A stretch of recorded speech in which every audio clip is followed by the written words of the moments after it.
pembayan wah para Bapak Ibu guru ingkang kastunam ini sinambi ismbi menika nembe damel ranking utawi sinten ingkang nimpang kula supados ngandharaken babagan ingkang protokol. Itu sing apik ya akeh. Mula rada isih rada diskusine tenang. Kula saking awal nggih. Nah, binjing paminipun panjenengan ingkang nimpang. Pisanan kudu nglarasake niki. Aja mikir dhuwur ngene terus ana sing dhuwur banget terus akhire awake ngene. Utawa ana sing gedhuren ngene. Nah, niki mau ya ana. Dadi pisanan kudu nglarasake cendhek dhuwurene, nggih. Yen panjenengan menika mengke upaminipun dilalah kok kedhuwuren. Nah, lajeng dipun andhapaken ngaten. Oh kiranggil dipun ngaten nggih. Nah, kaping kalih dipun gatosaken swantenipun. Wah ana sing cerak banget ngene iki. Keparenga kula badhe matur wonten ngarsanipun menika malah rapati cetha suarane. Adicara ingkang sepisan yen badhe adicara ingkang sepisan karepe iki supaya banter kok menawa. Ning anggenipun kula mireng menika malah kirang cetha menawi menika nempel. Ngoten nggih dados dipun laras piyambak kinten-kinten mekala wau saenipun pinten jarakipun. Awit saben menika beda lagianipun. Saya apik niki ambek ditembelake kenging lambe niki penyanyi lah masalah ya kan. Nggih. Nah, ning menawi kecelakaan mak buk nanti. Nah, ngoten niki nggih. Lajeng nembe panjenengan kala wau diperlu lajeng hormat lan ngapuranca. Nggih. Nah, ning nur sewu kala ningali busana wonten ingkang iki nganggo sala ning kebayake nyojo bedane. Ning nyampinge sala. Lajeng ingkang nemake Mas Nur ingkang badhe ngandharaken. Salajengipun perangan ingkang dipun bijine wonten wicara. Wiraga, wirasa, wirama. Lah wicara menika ingkang antal, ingkang cetha. Ingkang mangkih menika gayane pambiji ambesipun ingkang fatal menika do karyanto. Iki ngowahi iki angel tenan. Yen wis kulino mbedake do karo doyan. Panawung krida ngene. Kudune panawung krida. Nek yang sedaya ampun sedaya. Lah, kuwi kudu cermat sesuk yen ana sing munggah ning tingkat provinsi nggih. Nah, ning menika dipun wangsuli terus-terusan. Awit sampun wonten mriki menika sampun fosilisasi yen manut Crescent menika wis fosilisasi dibenake ora gampang. Nah, carane yen panjenengan badhe micara do ilate ngepok ning untu. Do. Iki jenenge aksara dental. Widodo di Pak Widodo ditundurno. Widodo. Sedaya kadang budaya. Ilate ngepok ning untu. Ning yen do ilate ngepok ning cetak. Ngertos cetak mboten nggih? Jasa iki ra ngerti cetak. Langit-langit kaya palatal. Do. Tulodo. Krido. Aja adicara. Ana sing adicara kok. Wis sesuk ning tingkat provinsi fatal banget kuwi. Wis kuwi fatal banget. Jeneng nganti kleru iso bedake do karo do fatal banget. Nggih.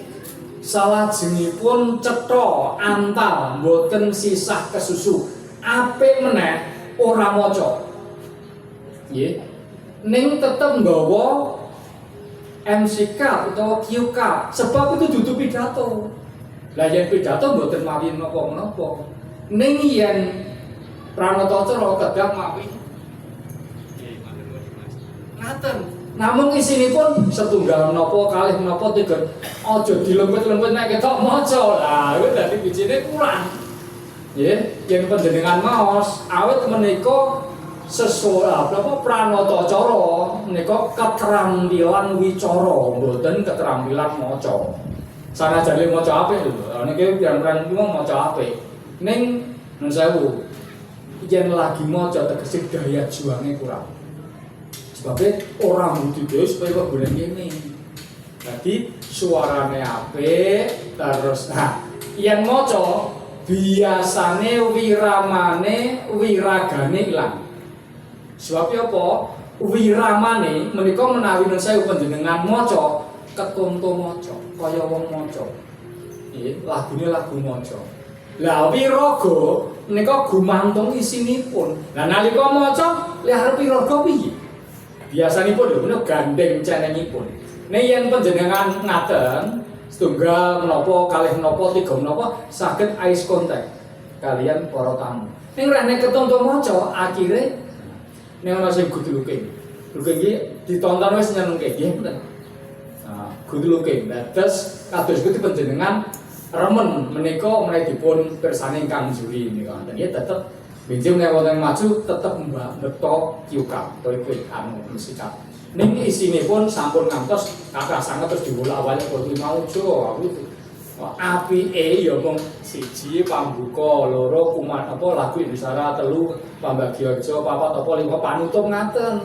Ning yen panjenengan mriki condong monotek kok condong maca terus. Malah khawatir. Nggih, prayogi mboten maos. Wicara cetha terus anggenipun nyiget. Hidup menika sigeg atau alat nafas anggen nafas pas tembunge.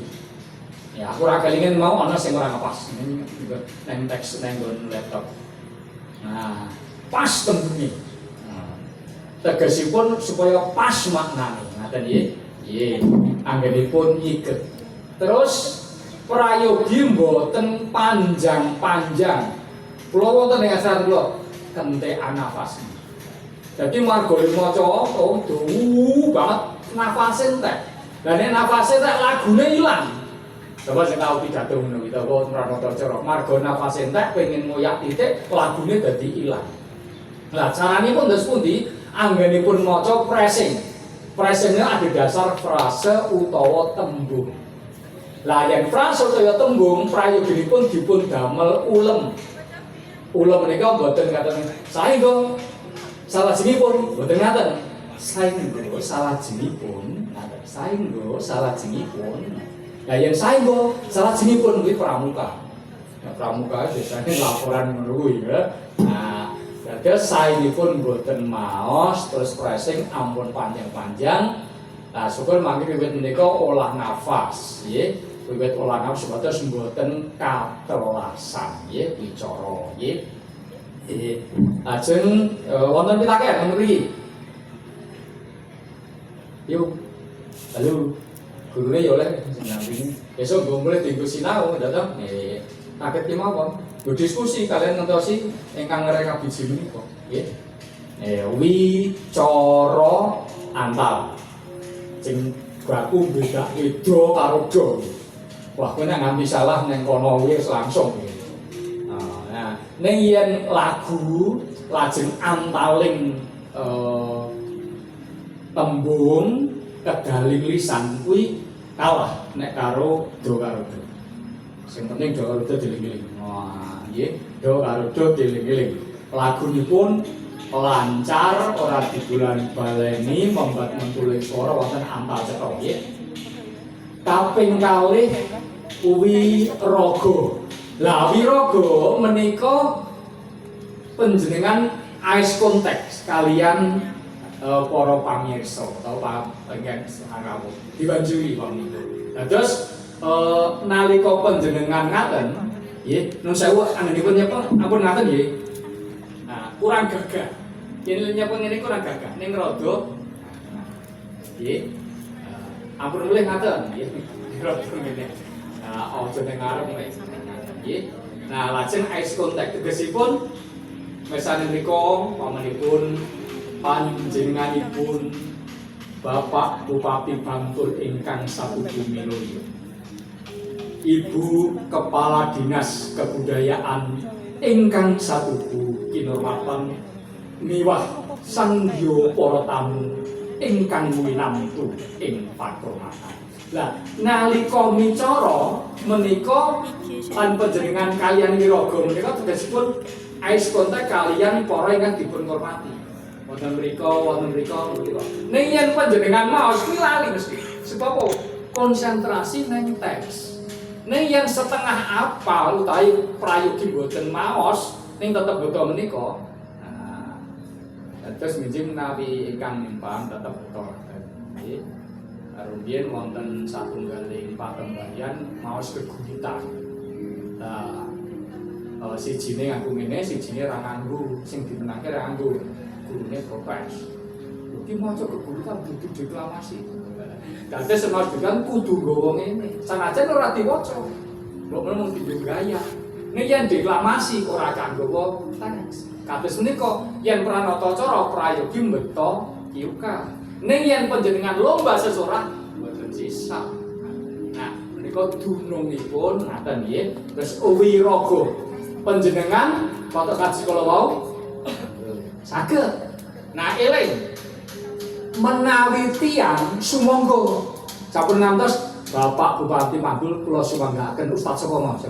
Ustaz bla bla bla kula sumanggaaken kliru. Sumangga ning yen barang wektu kula sumanggaaken sama dengan bahasa Indonesia. Kalau orang disilakan waktu dan tempat saya aturkan, kami aturkan. Kalau dalam bahasa Indonesia waktu dan tempat kami silakan salah. Nggih. Nah, dados menawi dipun nyebut menawi tiyang sumangga tanggap wacana saklajengipun Ibu Kepala Dinas Kebudayaan Kundo Kabudayan Kabupaten Pantun wekdal mirunggan kula sumanggaaken. Oleh ning yen dumateng Ibu Kepala Dinas sumangga. Ngono dibedakake antarane sumangga lan kula sumanggaaken. Ngaten nggih. Nah, monggo menika lajeng tasih Wiraga nggih Wiraga monggo ningkang baku yen panjenengan wajib ngginakaken busana Jogja anggone ngapurancang tetep sing tengen dhuwur. Sakmenika pitaken. Lah yen putri dados pundi? Putri menika Jawi tetep ngapurancang. Yen ngaten menika gaya sanesipun. Tawi wonten ingkang ngaten nggih. Ngaten nggih. Nggih. Monggo ning menawi Jawi tetep ngapurancang namung ngaten. Yen menika singgi, tawi anggun maruni cara Solo. Nggih. Terus yen busana Yojo. Yen sampeyan ndelok nang Solo ngene, sing dulu sing tengen. Nggih, busana Yojo. Busana Solo. Tak mau busana. Nah, ngaten nggih. Nah, menika ing kaping kalih Wiraga. Sedaya wantun tempo ing Panggulu ais kontak lajeng panjenengan good looking supados tiyang ingkang mirsani menika remen ya nganggo senyum ya nganggo lan sapanjenenganipun. Ingkang kaping ana takon sih. Takon dhisik mongkon wicara kene, Wiraga kene. Yuk. Apa nek diskusi kok? Durung mesti nek warna mesti bener. Ya bener Gusti Allah. Sing ping 3 wirasa. Nah, wirasa menika badhe napa ketingal wonten ekspresi. Janipun sakmene wonten tambah. Wicara, wiraga, wirasa, wirama, wimuka. Sakmene tambah setunggal. Ekspresi saking raut muka. Ning menawi panjenengan saged wirasa, mangke wicaranipun menika ketingal. Berbicaralah dengan hati. Ya. Jadi apa sing domong iki sakjroning ati dipahami. Nggih, lajeng panjenengan ngemahyaken mereka mawi ati, ora mung ngapalan. Ning yen maca wis pancen yakin nek ora bakal wirasa. Nggih, yen maca tenan, macane deles, mau ya ana sing maca deles ya ana, wis ora berekspresi nek kuwi wong konsentrasi nang teks. Ning yen panjenengan pamipun keparenga kula minangka pranataca badhe hangaturaken menggah rantamaning titilaksana. Nah, apa sing domongke ning jero ati dirasake, pikiran dirasake. Nek yen panjenengan kula minangka pranata keparenga badhe ngaturaken iki cepet apal. Dadi ora dirasake ning jero ati nggih. Terus wicarane digatekke lebokke ning ati terus ekspresi ning wajah. Nah, ya ten wi muka ngoten nggih. Nah, wi rama menika tegesipun ingkang dipun wahyakaken menika dipun lebetaken sakjroning manah empati, kajiwa namine Jawa. Kajiwa, lha wonten kajiwa kasarira. Nah, lajeng panjenengan micara kaliyan ekspresi pamanipun panjenengan pakurmatan nggih. Ngaten, nggih. Nah, menika ekspresi kajiwa nggih. Kuwi rasa dipun raosaken sakjroning manah. Ning nawi wonten ing pranatacara sedaya menika remen nggih. Nah, menika kados kula mboten wonten pranatacara kesripahan menika ora. Lah kuwi ekspresine ya seneng. Nek yen wicara wonten wirasa wonten ing pranatacara siripah ya sing tumaknina, sing nenangi raos bila sungkawa. Nek ya wonten mriki nenangi raos ingkang remen nggih. Lajeng wonten malih wirama. Nah, wirama menika membat mentuling swanten. Ampun ngantos monoton terus. Nggih, pamanipun keparenga kula ngaturaken menggah rampamaning titilaksana. Adicara ingkang sepisan. Nun inggih pambuka. Lah kira iramane monoton sanajan tengah iki ana ning buntute iki kabeh padha. Dadi sing ngrungokke ngrasake wae iki monoton iki. Nggih. Nah, wirama menika membat mentuling swara panjang lan pendeking utawa swanten kala wau nggih. Ning menawi wonten pranatacara ngaten menika wonten ing adicara menika mboten patos dados status menawi Dimas wonten pranatacara penganten nggih. Tetep anjenipun micara ampal wonten wiramanipun menawi rama menika menawi panjenengan ekspresinipun ketingal lajeng pun raosaken sakjroning manah mboten maca mesti metu. Ingkang ganggu piyambak menika menawi maos. Wis anggere maos iki ilang wis. Wi napa meh kabeh ilang. Wicarane kebuntel maca, wiragane ra iso obah marga konsentrasi mriki. Wiramane ya wirama maca. Lajeng wirasane mboten patos dipun raosaken. Mila menawi kula mastani ana wong micara ki rasane sepok. Ana sing manis. Nek kula lho, ana sing napa iki enak dirungokke, ana sing biasa. Itu jenengan kalau wae kula mastani yen janipun sampun sae-sae nggih. Wis nang tingkat kabupaten wis ijine minimal semene. Nek menawi wonten ing provinsi minimal ngaten. Nah, tugas kula sak kanca menika ngandharaken napa ingkang kedah dipun prayogakaken supados benjing menika langkung sae malih ngaten nggih. Janipun wonten ingkang sampun sae wah ning kok isih maca ngaten lho. Nah, benjing wonten ing provinsi sampun ngantos maos. Nggih, sampun ngantos maos. Tegesipun wonten mriki namung dipun serat setunggal kalih 3 sekawan acaranipun. Sanesipun sampun wonten mriki. Yang nganti maos menika ngirangi biji awet kalau mau daya juang peserta ini kurang. Awet menawi terus ngendhalke maca. Ning yen wonten saderengipun menika sesuk kurang maca terus daya juange wis ana. Kados pundi caranipun. Lah kados pundi caranipun wonten ingkang namanipun sinau deduktif kaliyan induktif. Yen deduktif menika jenengan ngaten nggih. Iki gawe 1, 2, 3, 4 terus ditulis kabeh. Iki jenenge deduktif. Terus diapalke sampai tembung tembung. Ning sesuk aja ngapalke wis banget, gitu. Ya setengah apal oleh nganggo wicarane dhewe ngoten nggih. Nah, lajeng menika deduktif. Nggih. Lah nek menawi induktif nika dipun ringkes malih. Mung 1, 2, 3, 4. Nek lali miliki asline. Lali ngisi asline. Lali miliki asline. Ning kan dipun serat namung setunggal kalih 3 sekawan. Ngoten nggih. Nah, caranipun ngapalaken dos pundi? Yen namanipun metode spiral kae metode tangga. Menawi ukara setunggal apal nambah ngapalke ukara loro. Nek wis apal baleni kok 1 tambah loro. Ngapalke ukara 3 apa baleni kok 1, 2, 3. Ukara 4 garenge 1 2 3 4. Ukara 5 apa balene 1 2 3 4 5. Dados menawi ukara setunggal menika kaping setunggal kajeng kaping kalih setunggal kaping 3 sampun mesti burine lali. Nek yen nggo spiral tangga kula wau menawi ukara kaping gangsal nembe dipunapalaken setunggal kaping kawan sampun sekawan. Sing 3 wis ping sing ping 3 sing 4 wis ping pindho. Sing ping 3 sing 3, sing ping 2 ukara 2 sing 4, sing nomor 1 sing 5. Saranipun tetep dipunapalaken saking ngajeng nek badhe ngapalaken nggih. Nah, lajeng menawi saged panjenengan damel tembung-tembung ingkang kangge kembanging wicara. Kembang kados kelingan sepisan itu lho kalian mawi tunggal talu. Janipun sae mung kurang greget ya. Kurang greget menika kurang semangat lho. Assalamualaikum warahmatullahi wabarakatuh.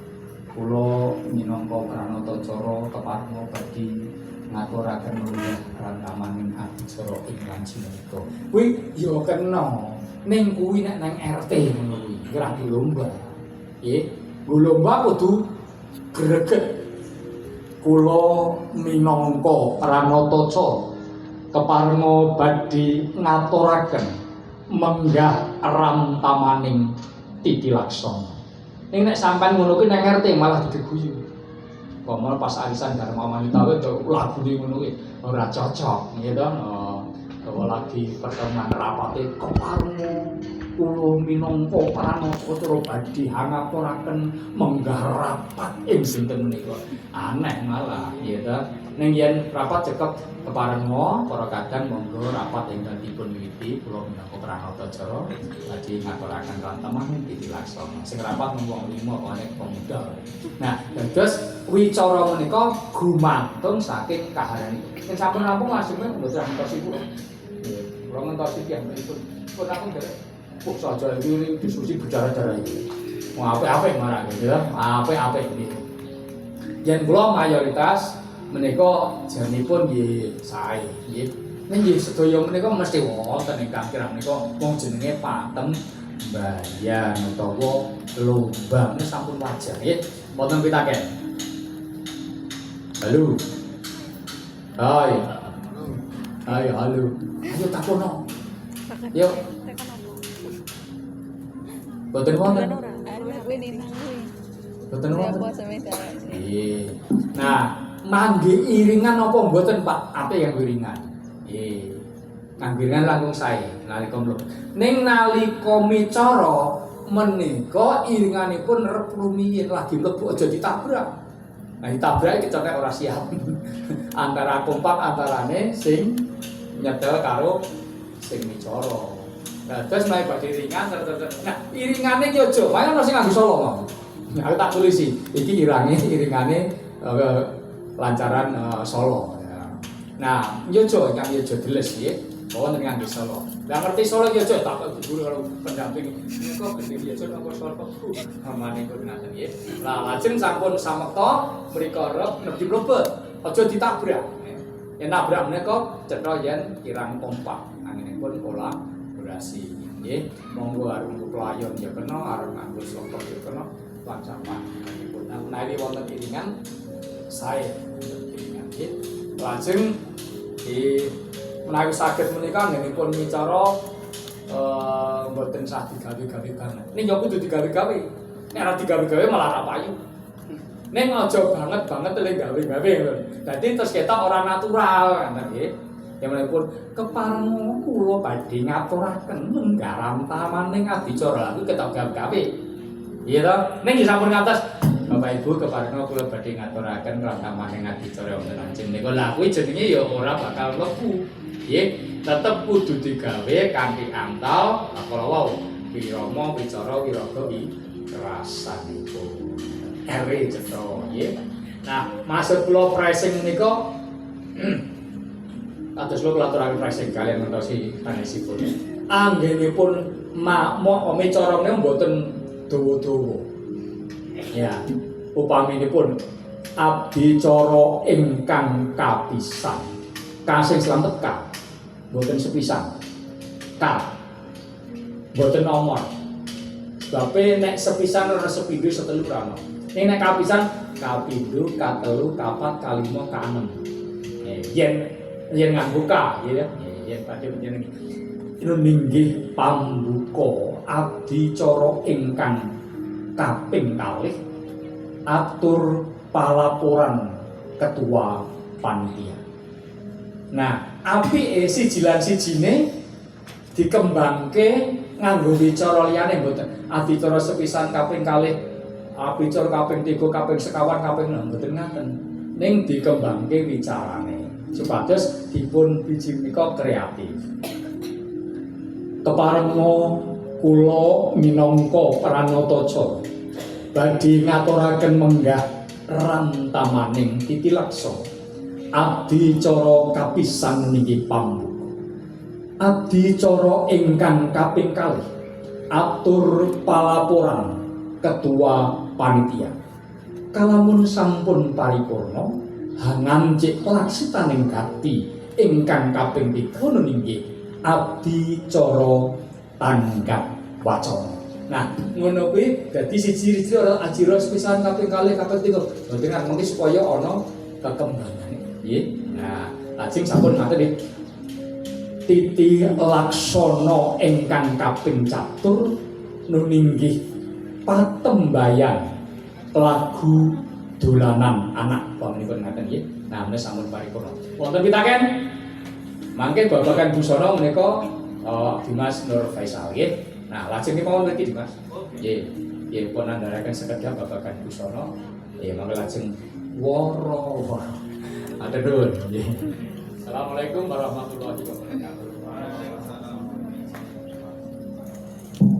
Nggih, matur nuwun. Assalamualaikum warahmatullahi wabarakatuh. Gayut kalian busana wonten juklak nggih petunjuk pelaksanakan dan teknis menika sampun sinerat serta wajib menggunakan busana Jawa gagrag Ngayogyakarta. Nah, pramila benjing malih menawi nderek patembayan utawi sayembara kados ngaten, monggo busananipun dipun perdi. Aja nganggo rok jarik utawa jarik sing dijahit dadi kaya rok, ana sing ngendikake jarik dadi lembaran, dadi jarike lembaran diwiru. Nek kakung ya nganggo wiron kakung, nek putri ya nganggo wiron putri. Jarike jarik Ngayogyakarta, latar ireng utawa latar putih. Dudu jarik gagrag saliyane Ngayogyakarta. Awit angger-anggere wajib ngagem busana Ngayogyakarta. Tumrap putri ngagem ukel tekuk terus nganggo lungsen. Nah, ukel tekuk nganggo lungsen. Ora nganggo tusuk konde margane ukel tekuk. Lajeng bab busana menika diperdi. Tegese nalika maju neng ngarep menika menjadi pusat perhatian. Menjadi pusat perhatian. Panjenengan durung ngendika lagi mlaku saka pinggir tak matke wis. Iki ngagem jarik lembaran apa nganggo jarik dadi ketok. Ketok menika. Pramila menika perlu dipun perdi tumrap kakung ugi tumrap putri. Lajeng gestur. Gestur menika bahasa tubuh. Aja manut karo mik sik nang kene. Mau ana sik mike kecendheken terus anggere arep ngendika manglung.